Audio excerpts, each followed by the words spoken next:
All right. Welcome back, everyone. This is, I guess we've changed our name actually on YouTube, but 'cause I was making it more of a sports page, but I play games here. On Twitch, I'm known as ATCTTV. Here, I believe we're keep AC keeps it real.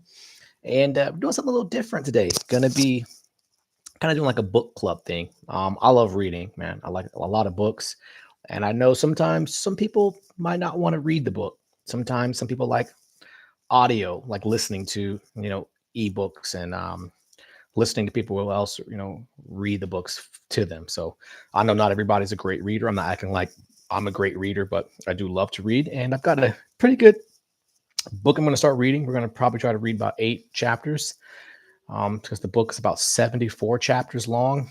I really don't want to take longer than like almost a week to read these books, but uh, yeah, we're in the office today, so just moved. So if anybody's wondering, if you come from my Twitch and you're wondering why I haven't been twitching a lot lately over the last like 11 days, because yeah, I moved to a new home. Right now, I'm in the office, and we're going to start with reading a new book, Justin Cronin's The Passage. Now, some of you might know this. There was a TV series maybe about 2 years ago that had Zach from Saved by the Bell, and he was in it, and it was I thought it was a pretty good TV show, but they canceled it, which sucked. But so, anyways, since they're not bringing it back, we're gonna go ahead and read the entire trilogy to you. I read this probably when I was back in the army. I was in the field at NTC for a 30-day rotation, basically, and I had nothing to do but read books. And I started reading The Passage. Fell in love with this book. I think Justin Cronin is a fabulous um, author, and just want to make sure we give all credit to him. This is not a book that I wrote. This is by Justin Cronin. So if you like it, you can find this book on Amazon. I don't remember how much it costs. I know you can go to Barnes and Noble and you can get them. I think they're like, let me see the prices on this. I think they're like, I paid $18 for this book. So yeah, it's on the back of it. So without further ado, man, let's get on into it. I don't want to take too long, but if it's your first time coming to my channel, I hope you enjoy the reading. We're going to try to read every day, and keep moving on. I have a lot of books. I mean, you kind of see a little bit of my book collection. I've got quite a few books, a lot of Game of Thrones, like every one of those. I've got all The Witcher. So I plan on just trying to, continue to read it. Obviously, it helps me, helps the brain stay healthy, and hope you guys really enjoy, man. So, like I said, please hit that follow button, hit that notification tab. That way, when I do go live, you don't miss it, and you get to, enjoy these readings live. You can also just check these out when they're already posted and enjoy them at your leisure. They're probably going to be kind of long. So let's jump right on into it. Okay. We've got chapter 1, The Worst Dream in the World. This is starting in 5-1 BV. So before the virus. The road to death is a long march, beset with all evils, and the heart fails little by little at each new terror. The bones rebel at each step. The mind sets up its own bitter resistance, and to what end? The barriers sink one by one, and no covering of the eyes shuts out the landscape of disaster, nor the sight of crimes committed there. That's by Catherine Ann Porter, Pale Horse, Pale Rider. Chapter 1. But before she became the girl from nowhere, the one who walked in, the first and last and only who lived 1,000 years, she was just a little girl in Iowa named Amy. Amy Harper Belafonte. The day Amy was born, her mother, Jeanette, was 19 years old. Jeanette named her baby Amy for her own mother, who died when Jeanette was little, and gave her the middle name Harper for Harper Lee, the lady who'd written To Kill a Mockingbird. That's Jeanette's favorite book. Truth be told, the only book she'd made it all the way through in high school. She might have named her Scout after the little girl in the story, because she wanted her little girl to grow up like that, tough and funny and wise, in a way that she, Jeanette, had never managed to be. But Scout was a name for a boy, and she didn't want her daughter to have to go around her whole life explaining something like that. Amy's father was the man who came in one day to the restaurant where Jeanette had waited tables since she turned 16. A diner everyone called the box because it looked like one, like a big chrome shoebox, sitting off the country road, backed by fields of corn and beans.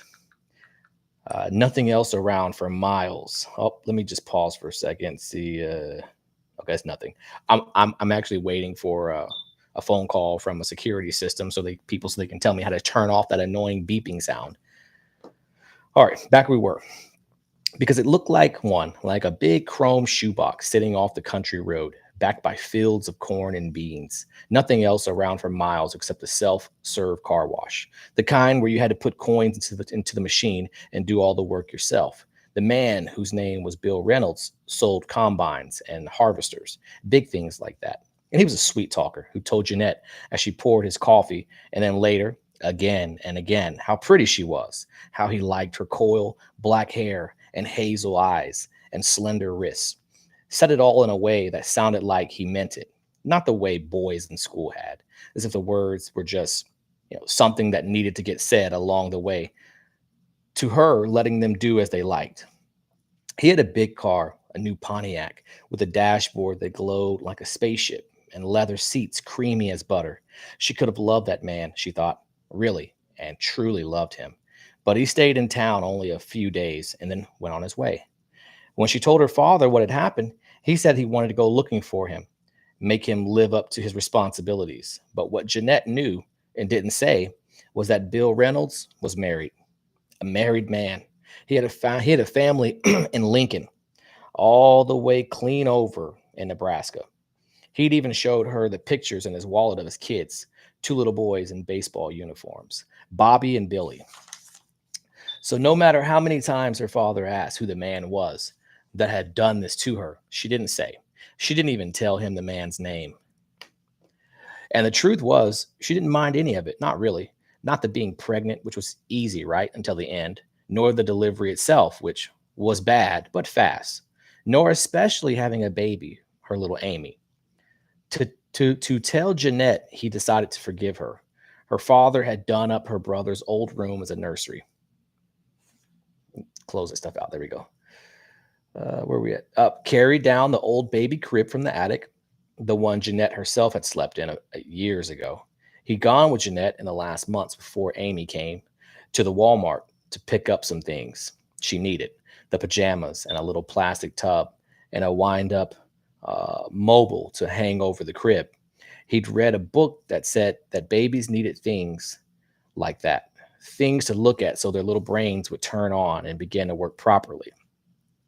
From the start, Jeanette always thought of the baby as her, because in her heart she wanted a girl. But she knew that wasn't the sort of thing you should say to anyone, not even to yourself. She'd had a scan at the hospital over in Cedar Falls and asked the woman, a lady in a flowered smock who was running the little plastic paddle over Jeanette's stomach, if she could tell which it was. But the woman laughed, looking at the pictures on the TV of Jeanette's baby sleeping away inside her, and said, "Hun, this baby's shy. Sometimes you can tell, and others you can't. And this is one of those times." So Jeanette really didn't know, which she decided was fine with her. And after she and her father had emptied out her brother's room and taken down his old pennants and posters, let's move this. I put the book in front.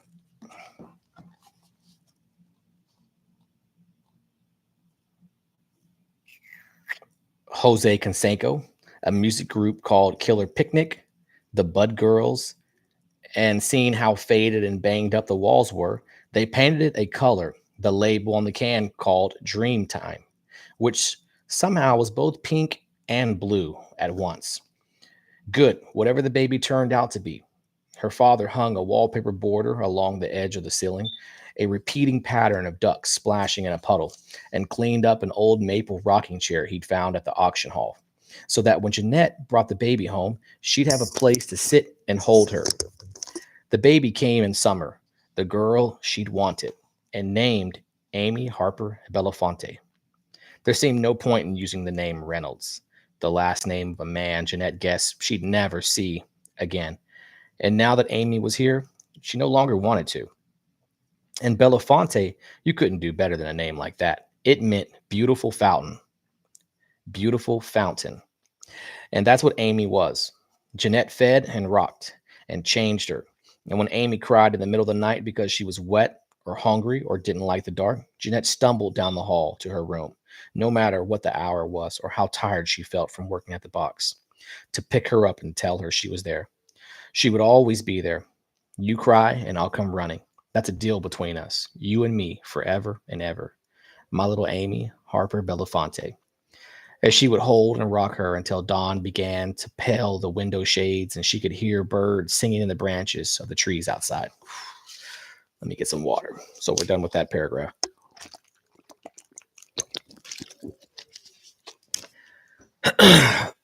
Then Amy was 3, and Jeanette was alone. Her father, unfortunately, had died. A heart attack, they told her, or else a stroke. It wasn't the kind of thing anyone needed to check. Whatever it was, it hit him early one winter morning as he was walking to his truck to drive to work at the elevator. He had just enough time to put down his coffee on the fender before he fell over and died, never spilling a drop. She still had her job at the box, but the money wasn't enough now. Not for Amy or any of it. And her brother, in the Navy somewhere, didn't answer her letters. God invented Iowa, he always said, so people could leave it and never come back. She wondered what she would do. Then one day a man came into the diner. It was Bill Reynolds. He was different somehow, and the change was no good. The Bill Reynolds she remembered, and she had to admit she still thought of him from time to time, about little things mostly, like the way his sandy hair flopped over his forehead when he talked, or how he blew over his coffee before he sipped it, even when it wasn't hot anymore. There was something about him, a kind of warm light from inside that you wanted to be near. It reminded her of those little plastic sticks that you snapped so the liquid inside made them glow. This was the same man, but the glow was gone. He looked older, thinner. She saw he hadn't shaved or combed his hair, which was greasy and standing all which way, and he wasn't wearing a pressed polo like before, but just an ordinary work shirt, like the ones her father had worn, untucked and stained under the arms. He looked like he spent all night out in the weather or in a car somewhere. He caught her eye at the door, and she followed him to a booth in the back. "What are you doing here?" "I left her," he said. And as he looked at where she stood, she smelled beer on his breath and sweat and dirty clothes. "I've gone and done it, Jeanette. I left my wife. I'm a free man." "You drove all this way to tell me that?" "I've thought about you." He cleared his throat. "A lot. I thought about us." "What us? There ain't no us. You can't come in like that, like you're doing, and say you've been thinking about us." He sat up straight. "Well, I'm doing it. I'm doing it right now." "It's busy in here. Can't you see that? I can't be talking to you like this. You'll have to order something." "Fine," he answered. But he didn't look at the menu on the wall, just kept his eyes on her. "I'll have a cheeseburger and a Coke." As she wrote down the order and the words swam in her vision, she realized she had started to cry. She felt like she hadn't slept in a month, a year. The weight of exhaustion was held up only by the thinnest sliver of her will. There was a time when she'd wanted to do something with her life. Cut hair, maybe. Get her certificate. Open a little shop. Move to a real city like Chicago or Moines. I know that. I think that's in Iowa. Rent an apartment. Have friends. She'd always held in her mind a picture of herself sitting in a restaurant, a coffee shop, but nice. And it was fall and cold outside, and she was alone at a small table by the window reading a book. On her table was a steaming mug of tea. She would look up to the window to see the people on the streets of the city she was in, hustling to and fro in their heavy coats and hats, and see her own face there, too, reflected in the window, hovering over the image of all the people outside. But as she stood there, these ideas seemed like they belonged to a different person entirely. Now there was Amy, sick half the time with a cold or a stomach thing she had gotten at the ratty daycare where she spent the days while Jeanette was working at the box, and her father dead just like that. So fast it was, as if he'd fallen through a trap door on the surface of the earth, and Bill Reynolds sitting at the table like he'd just stepped out for a second, not 4 years. "Why are you doing this to me?" He held her eyes with his own a long moment and touched the top of her hand. "Meet me later, please." He ended up living in the house with her and Amy. She couldn't say if she had invited him to do this or if it just somehow happened. Either way, she was instantly sorry. This Bill Reynolds, who was he really? He'd left his wife and boys, Bobby and Billy, in their baseball suits, all of it behind in Nebraska. The Pontiac was gone. He had no job either. That had ended too. The economy the way it was, he explained, nobody was buying a goddamn thing. He said he had a plan, but the only plan that she could see seemed to be him sitting in the house doing nothing for Amy or even cleaning up the breakfast dishes while she worked all day at the box. He hit her the first time after he'd been living there for 3 months. He was drunk. And once he did it, he burst out crying and said over and over how sorry he was. He was on his knees blubbering like she'd done something to him. She had to understand, he was saying, how hard it all was, all the changes in his life. It was more than any man could take. He loved her. He was sorry. Nothing like that would ever happen again. Ever. He swore it. Not to her and not to Amy. And in the end, she heard herself saying she was sorry too. He'd hit her over money when winter came and she didn't have enough money in her checking account to pay the heating oil man. He hit her again. God damn it, woman. Can't you see I'm in a situation here? She was on the kitchen floor, holding the side of her head.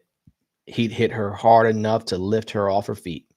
Funny now that she was down there, she saw how dirty the floor was, filthy and stained, with clumps of dust and who knew what all rode against the base of the cabinets where you couldn't usually see. Half her mind was noticing this, while the other half said, "You aren't thinking straight, Jeanette.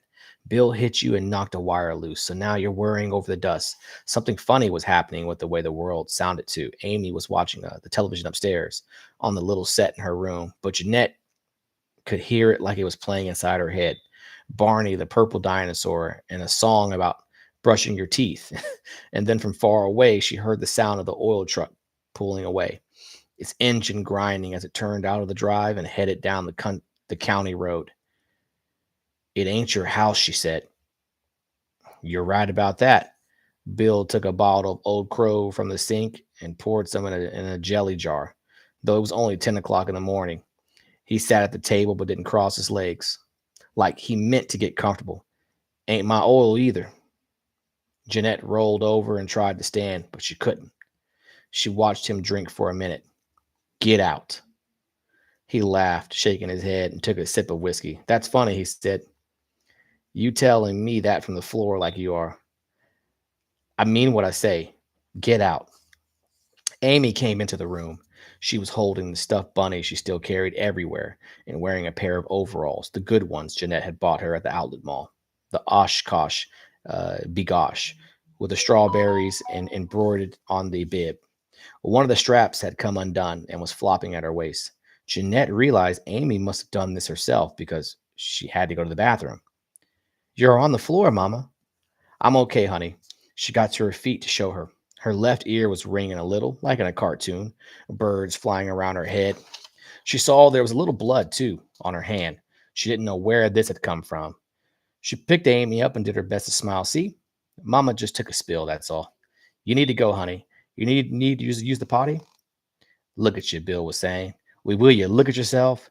He shook his head again and drank. "You stupid twat. She probably ain't even mine." "Mama," the girl said and pointed, "you cut yourself. Your nose is cut." And whether it was what she'd heard or the blood, the little girl began to cry. "See what you done?" Bill said. And to Amy, "Come on now. Ain't no big thing. Sometimes folks argue, and that's just how it is. I'm telling you again, just leave." "Then what would you do? Tell me that. You can't even fill the oil tank. You think I don't know that? I sure as by God don't need you to tell me that."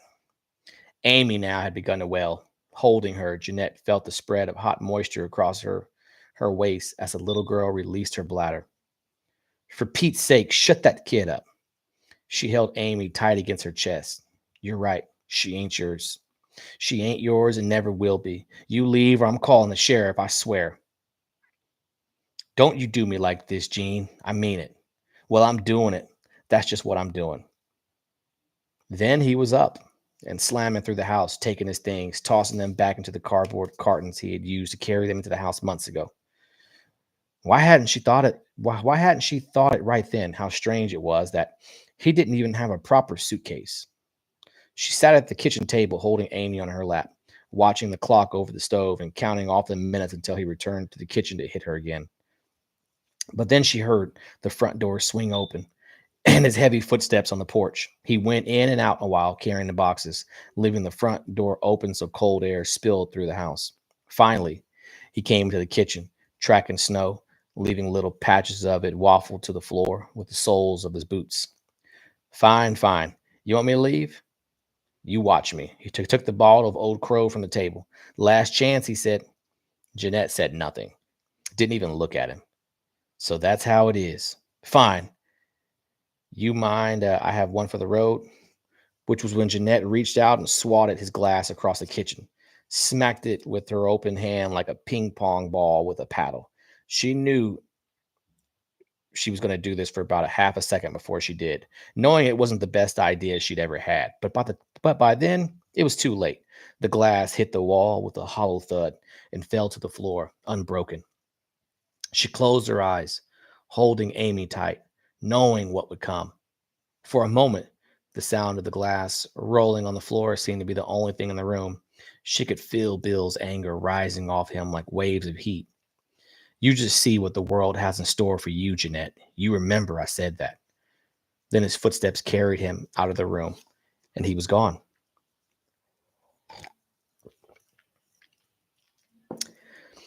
She paid the oil man what she could and turned the thermostat down to 50 to make it last. See, Amy, honey, it's like a big camping trip we're on, she said as she stuffed the little girl's hands in the mittens and wedged a hat onto her head. There now, it's not so cold, not really. It's like an adventure. They slept together under a pile of old quilts, the room so icy their breath fogged the air over their faces. She took a job at night cleaning up at the high school, leaving Amy with a neighborhood lady. But when the woman took sick and had to go into the hospital, Jeanette had to leave Amy alone. She explained to Amy what to do. Stay in bed. Don't answer the door. Just close your eyes, and I'll be home before you know it. Yep, okay. She'd make sure Amy was asleep before creeping out the door, and then stride quickly down the snow-crusted drive to where she'd parked her car, away from the house, so Amy wouldn't hear it turning over. But then she made the mistake one night of telling someone about this, another woman on the work crew. When the two of them had stepped out for a smoke, Jeanette had never liked smoking at all and didn't want to spend the money, but the cigarettes helped her stay awake. And without a smoke break, there was nothing to look forward to, just more toilets to scrub and halls to be mopped. She told the woman, whose name was Alice, not to tell anyone. She knew she could get in trouble leaving Amy alone like that, but of course, that's just what Alice did. She went straight to the superintendent, who fired Jeanette on the spot. Leaving a child like that ain't right, he told her in his office by the boilers. A room no bigger than 10 feet square, with a dented metal desk and an old easy chair with the plush popping out and a calendar on the wall that wasn't even the right year. The air was always so hot and close in there, Jeanette could barely breathe. He said, "You count your lucky stars. I'm not calling the county on you." She wondered when she become someone a person could say this to and not be wrong. He'd been nice enough to her until then, and maybe she could have made him understand the situation, that without the money from cleaning, she didn't know what she'd do. But she was too tired to find the words. She took her last check and drove home in her crappy old car, the Kia she'd bought in high school when it was already 6 years old and falling apart so fast she could practically see the nuts and bolts bouncing on the pavement in her rearview mirror. And when she stopped at the Quick Mart to buy a pack of Capris, and then the engine wouldn't start up again, she started to cry. She couldn't make herself stop crying for half an hour. The problem was the battery, a new one, cost her $83 at Sears. But by then, she'd missed a week of work and lost her job at the box, too. She had just enough money left to leave, packing up her things in a couple of grocery sacks and the cartons Bill had left behind. No one ever knew what became of them. The house sat empty. The pipes froze and split like bursting fruit. When spring came, the water poured from them from days and days until the utility company, realizing nobody was paying the bill, sent a couple of men to turn it off. The mice moved in, and when an upstairs window was broken in a summer thunderstorm, the swallows, they built their nests in the bedroom where Jeanette and Amy had slept in the cold, and soon the house was filled with the sound and smell of birds. In I don't even know how to say this place. This sounds like a city in WQ. Jeanette worked the night shift at a gas station. Amy sleeping on the sofa in the back room until the owner found out and sent her packing. It was summer. They were living in the Kia, using the washroom behind the station to clean up, as leaving was just a matter of driving away. For a time, they stayed with a friend of Jeanette's in Rochester, a girl she'd known in school who'd gone up there for a nursing degree.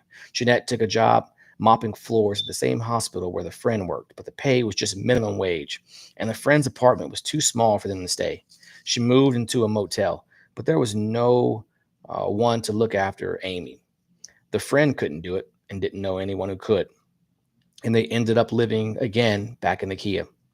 It was September. Already a chill was in the air. The radio spoke all day of war. She drove south, getting as far as Memphis before the Kia gave out for good.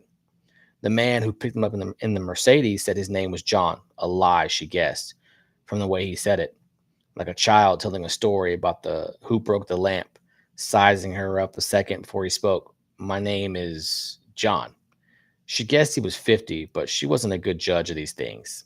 He had a well-trimmed beard and was wearing a tight, dark suit like a funeral director.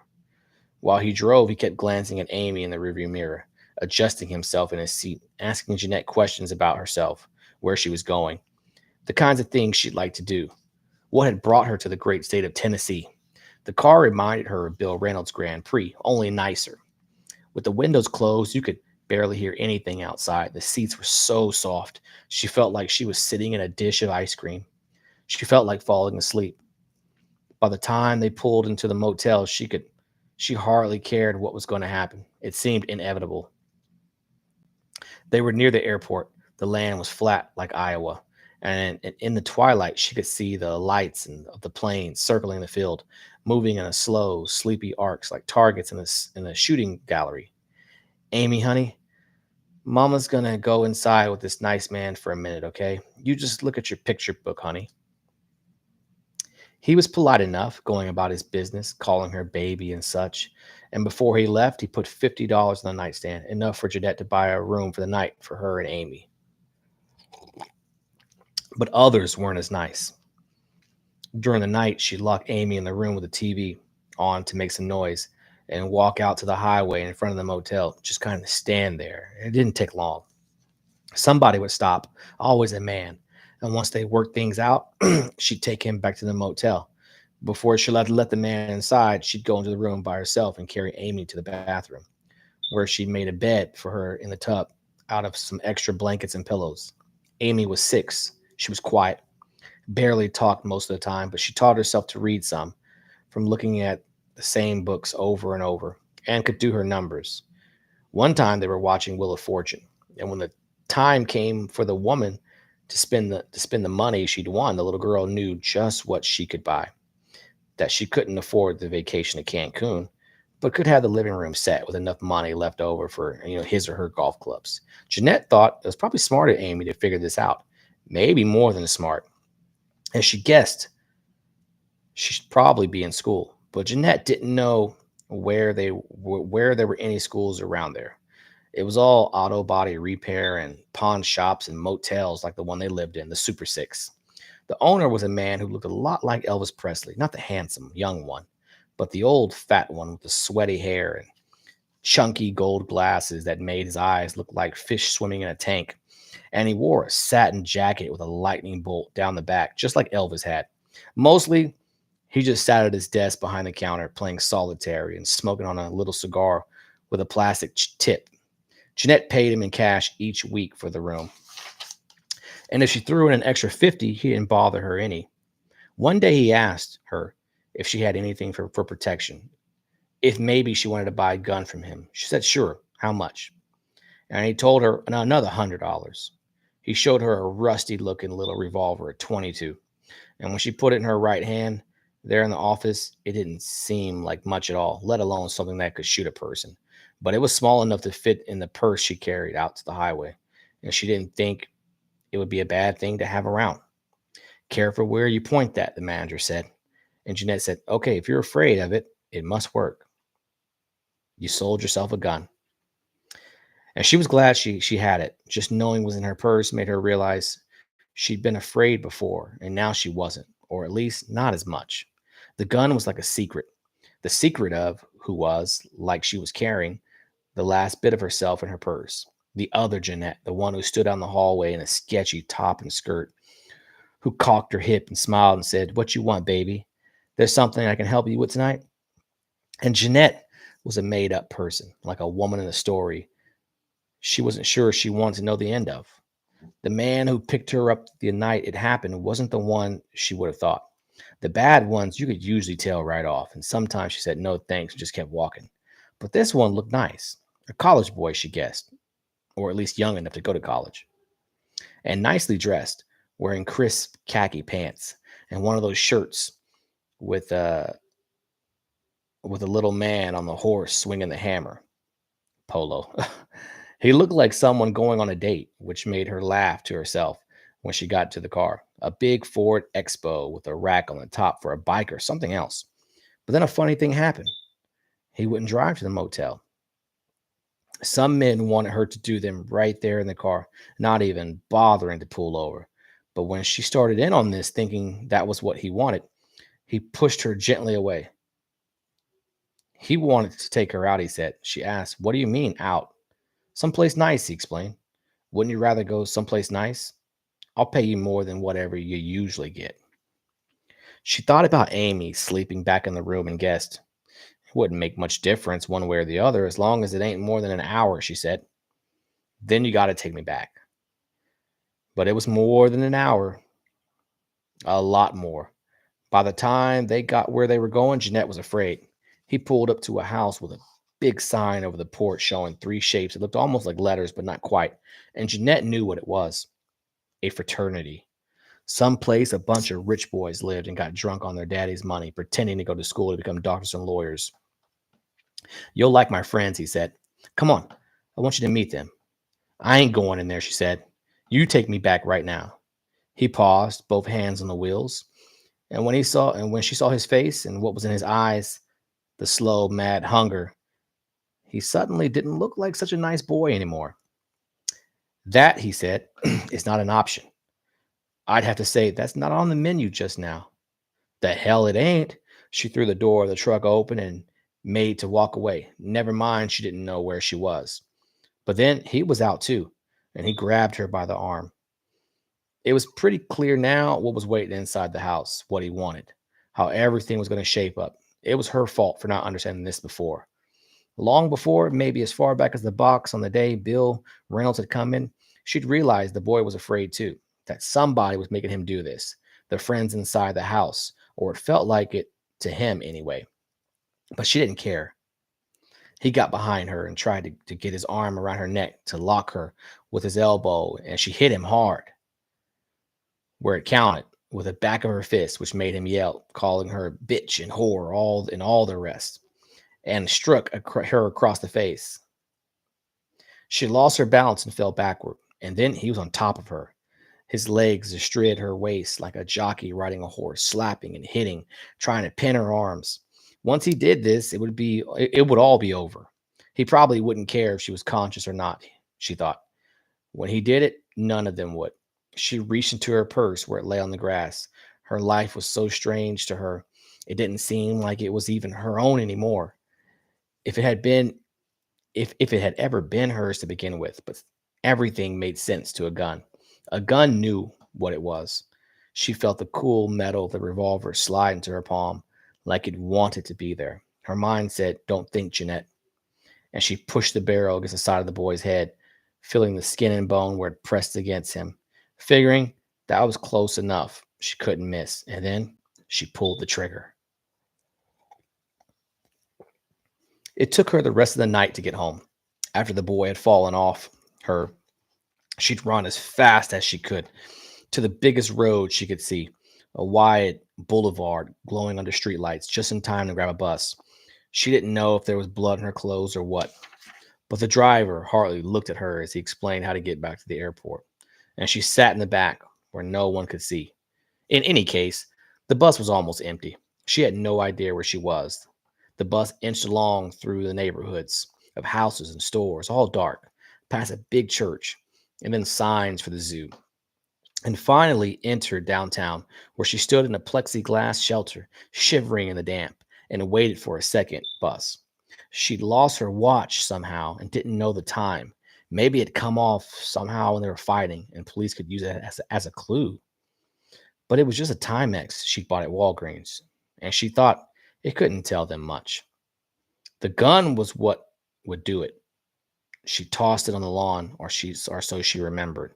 Her hand was still a little numb from the force of it going off in her fist, the bones chiming like a tuning fork that wouldn't stop.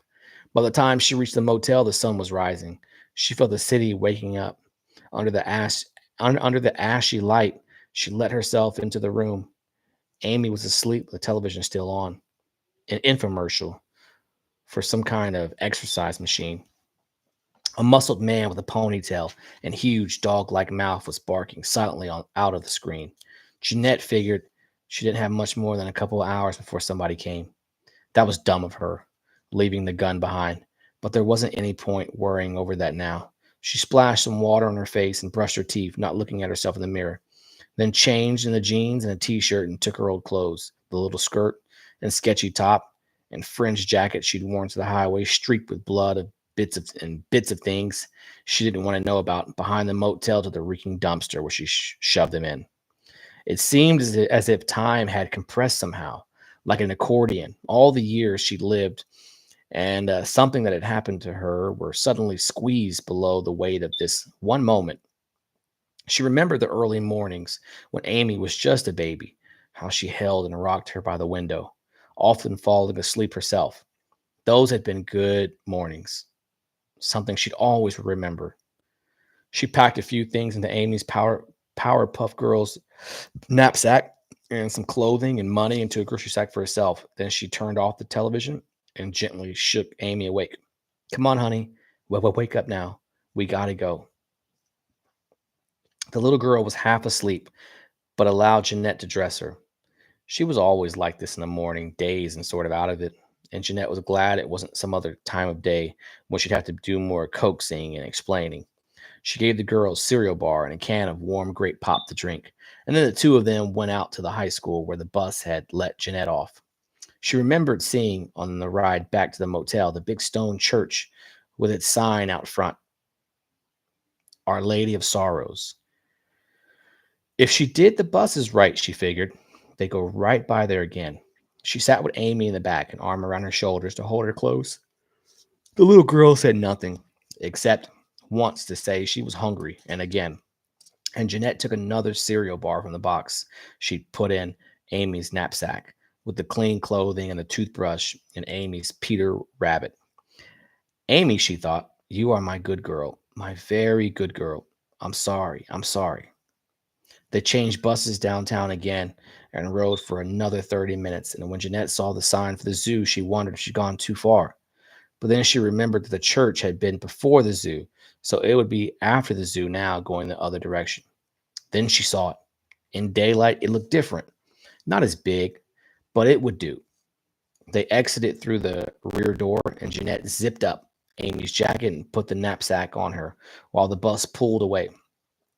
She looked and saw the other sign there, the one she remembered from the night before, hanging on a post at the edge of a driveway that ran beside the church. Covenant of the Sisters of Mercy. She took Amy's hand and walked up the driveway. It was lined with huge trees, some kind of oak, with long, mossy arms that draped over the two of them. She didn't know what a covenant would look like, but it turned out to be just a house, though nice, made of stone that glinted a little, with a shingled roof and white trim around the windows. There was an herb garden out front, and she thought that must be what the nuns did. They must come out here and take care of tiny growing things. She stepped up to the front door and rang the bell. The woman who answered wasn't an old lady like Jeanette had imagined, and she wasn't wearing a robe, whatever those things were called. She was young, not much older than Jeanette, and except for the veil on her head, she was dressed like anybody else in a skirt and a blouse and a pair of brown penny loafers. She was also black. Before she left Iowa, Jeanette had never seen but one or two black people in her life, except on television and in the movies. But Memphis was crawling with them. She knew some folks had problems with them, but Jeanette hadn't so far, and she guessed a black nun would do all right. Sorry to bother you, Jeanette began. My car broke down out there on the street, and I was wondering. Of course, the woman said. Her voice was strange, like nothing Jeanette had ever heard. Like there were notes of music caught and ringing inside the words. Come in, both of you. The woman stepped back from the door to let Jeanette and Amy into the front hall. Somewhere in the building, Jeanette knew, there were other nuns. Maybe they were black too, sleeping or cooking or reading or praying, which she guessed nuns did a lot of. Maybe most of the day it was quiet enough, so she supposed that was probably right. What she had to do now was get the woman to leave her and Amy alone. She knew that as a fact, the way she knew she killed a boy last night and all the rest of it. What she was about to do hurt more, but it wasn't any different otherwise, just more pain on the same spot. Miss, oh, you can just call me Lacey, the woman said. We're pretty informal around here. Is this your little girl? She knelt in front of Amy. Hello there, what's your name? I have a little niece about your age, almost as pretty as you. She looked up at Jeanette. Your daughter is very shy. Perhaps it's my accent. You see, I'm from Sierra Leone, West Africa. She turned to Amy again and took her hand. Do you know where that is? It's very far away. All these nuns from there? Jeanette asked. Standing, the woman laughed, showing her bright teeth. Oh, goodness, no. I'm afraid I'm the only one. For a moment, neither of them said anything. Jeanette really liked this woman, liked listening to her voice. She liked how she was with Amy, the way she looked at her eyes when she talked to her. I was racing to get her to school, you see, Jeanette said. When that old car of mine, the thing just kind of gave out. The woman nodded. Please, this way. She led Jeanette and Amy through the hallway to the kitchen, a big room with a huge oak dining table and cabinets with labels on them. China, canned goods, pasta and rice. Jeanette had never thought about nuns eating before. She guessed that with all the nuns living in the building, it helped to know what was where in the kitchen. The woman pointed to the phone, an old brown one with a long cord hanging on the wall. Jeanette had planned the next part well enough. She dialed a number while the woman got a plate of cookies for Amy. Not store-bought, but something somebody had actually baked. Then as the recorded voice on the other end told her that it would be cloudy today with a high temperature of 55 degrees and a chance of showers moving in toward evening, she pretended to talk to AAA, nodding along. Record's coming, she said, hanging the phone back up. Said to go outside and meet him. Said he's got a man just around the corner, in fact. Well, that's good news, the woman said brightly. Today is your lucky day. If you wish, you can leave your daughter here with me. It would be no good to manage her on a busy street. So there it was. Jeanette wouldn't have to do anything else. All she had to do was say yes. It's no bother? The woman smiled again. We'll be fine here, won't we? She looked encouragingly at Amy. See? She is perfectly happy. You go see to your car. Amy was sitting on one of the chairs at the big oak table with an untouched plate of cookies and a glass of milk before her. She'd taken off her backpack and was cradling it in her lap. Jeanette looked at her as long as she would let herself, and then she knelt and hugged her. You be good now, she said. And against her shoulder, Amy nodded. Jeanette meant to say something else, but just couldn't find the words. She thought about the note she'd left inside the knapsack, the slip of paper they were sure to find when Jeanette never came back to get her. She hugged her as long as she dared. The feeling of Amy was all around her, the warmth of her body, the smell of her hair and skin. Jeanette knew she was about to cry, something the woman, Lacey, couldn't see. But she let herself hold Amy a moment longer, trying to put this feeling in a place inside her mind. Someplace safe where she could keep it. Then she let her daughter go, and before anybody said another word, Jeanette walked from the kitchen and down the driveway to the street, and then kept right on going. All right, so that's actually chapter one. We're gonna stop. It might be easier to I don't have to really blow through it. It took us like 40 something minutes. So I don't want to make a video that's going to last like 5 hours, and that could be hard for you guys to stick with it. So we're just going to read a chapter a day. Sometimes some of these chapters are pretty small. And if it's a pretty small chapter, then we'll read more. But that was, about 20 pages for chapter one. Like chapter two is not very long. Uh, Only like 5 pages, chapter three. So some of these smaller ones, yeah, we'll add in more chapters in there, but we'll stop right now for chapter one. Hope you guys enjoyed that though. And yeah, we'll pick up another chapter either later on this evening or tomorrow. So you guys have a great rest of your Sunday.